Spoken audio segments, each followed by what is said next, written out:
வணக்கம். சித்தைக்க உணவே மருந்து மருந்தே உணவு. இன்னைக்கு பெரியவங்களை பற்றி கொஞ்சம் பார்க்கலாமா? நம்ம வீட்டில் இருக்கிறவங்க பெரியவங்க நல்லா ஒரு 70-80 வயதுக்கு மேலே உள்ளவங்க எப்போதுமே கொஞ்சம் படபடப்பாக இருப்பாங்க. ஏன் சின்ன குழந்தை மாதிரி நடந்துக்கிறாங்க அப்படின்னா அவங்களுக்கு ஒரு பயம் இருக்கும், இன்செக்யூரிட்டி ஃபீலிங் இருக்கும். எப்போ நம்மளோட வாழ்க்கை முடிய போதோ அந்த டைமில் நம்ம நல்ல விதமாக போய் சேரணுமே, யாரும் வீட்டில் உள்ளவங்களுக்கு தொந்தரவு கொடுக்கூடாது அப்படின்னு நிறைய இப்போ எண்ணங்கள் ஓட ஆரம்பிக்கும். இல்லை நிறைய மறதி வர ஆரம்பிக்கும். அதனால் அவங்க கொஞ்சம் இரிட்டேஷனாக எப்போதுமே இருந்துகிட்டே இருப்பாங்க. அவங்க மன அமைதிக்கு என்ன பண்ணலாம், அவங்க என்ன செஞ்சுக்கலாம் அப்படிங்கிறதெல்லாம் பார்க்கலாம். முக்கியமாக சாப்பாடு தாங்க.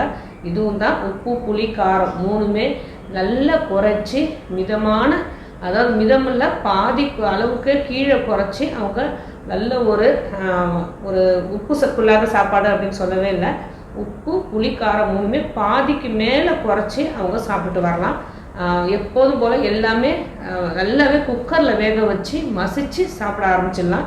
இது அவங்களுக்கு ரொம்ப நல்ல ஸ்ட்ரெஸ்ஸை நல்லாவே குறைக்கும், நல்ல மன அமைதி கிடைக்கும். பகலில் 2 மணி நேரம் தாராளமாக அவங்க தூங்கலாம். தூங்கும் போது அவங்களுக்கு ஒரு மன அமைதி, நைட்டு தூக்கம் வரலாட்டியும் பகலில் தூங்குறோம் அப்படிங்கிற நிம்மதி அவங்களுக்கு கிடைக்கும். லைட்டாக நடைப்பயிற்சி செய்யலாம். முடிஞ்சால் கண்டிப்பாக அவங்க வீட்டுக்குள்ளாரையே நடைப்பயிற்சி செய்ய ஆரம்பிக்கலாம்.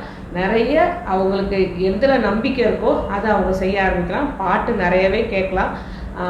உடற்பயிற்சி செய்யும் போது சிறிது தூரம் நடக்காமல் கை காலை படுக்கையை விட்டு ஏந்திரிச்ச உடனே ஒரு 10-20 நிமிஷம் எல்லா மூட்டுகள் தசைகள் எல்லாம் அசைகிற மாதிரி ஏதாவது ஒரு அசைவுகள், அதாவது கையை இப்படி இப்படி மூடி விரிக்கிறதா இருக்கட்டும், தலையை இப்படி லைட்டாக திருப்புறதாகட்டும், காலெல்லாம் கொஞ்சம் மடக்கிறதாகட்டும், இது எல்லாமே ரிலாக்ஸ்டாக செய்யும்போது அன்னைக்கு பொழுது அவங்களுக்கு எந்த வலிகளும் இல்லாமல் போக ஆரம்பிக்கும். கரெக்டாக மாத்திரை மருந்துகள் இதெல்லாம் அவங்க எடுக்க ஆரம்பிச்சிடலாம்.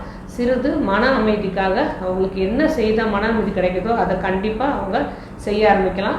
நல்லா கண்ணை மூடிட்டு மூச்சு பயிற்சி செய்ய ஆரம்பிக்கலாம். இது எல்லாத்துக்கும் போக அவங்க ஸ்ட்ரெஸ் இல்லாமல் இருக்கணும் அப்படின்னு அவங்க நினச்சா மட்டும்தான் அது ஸ்ட்ரெஸ் இல்லாமல் இருக்க முடியும். எதுவுமே நம்ம கையில் இல்லை அப்படிங்கிறத அவங்க மனசில் கண்டிப்பாக புரிஞ்சுக்கணும். சித்த மருத்துவத்தில் அவங்க என்ன பண்ணலாம் அப்படிங்கிறத பார்க்கலாம். சடாமஞ்சி சூர்ணம்னு ஒன்று இருக்குங்க.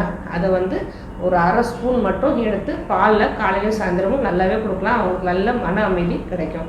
அப்படின்னா முத்து பருப்பம்னு இருக்குது, இதுவும் ஒரு 1/2 ஸ்பூன் எடுத்து பாலில் கலந்து காலையிலும் சாயந்தரமும் சாப்பிடலாம். அவங்க எண்ணெய் தேய்ச்சி கண்டிப்பாக குளிக்கணும். வாரம் ஒரு முறை கண்டிப்பாக குளிக்கணும். நல்லெண்ணெய் தேய்ச்சி குளிக்கலாம். அப்படி இல்லைன்னா இன்னும் அவங்களுக்கு பிரச்சனைகள் தலை சூடு அதிகமாக இருக்குது அப்படின்னு நினச்சாங்க அப்படின்னா பிரம்மி தைலம் இருக்குது, நீர் பிரம்மி தைலம். இதை அவங்க தலையில் தேய்ச்சிட்டு சிகக்காய் போட்டு தாராளமாக குடிக்கலாம். இது குளிக்கலாம்.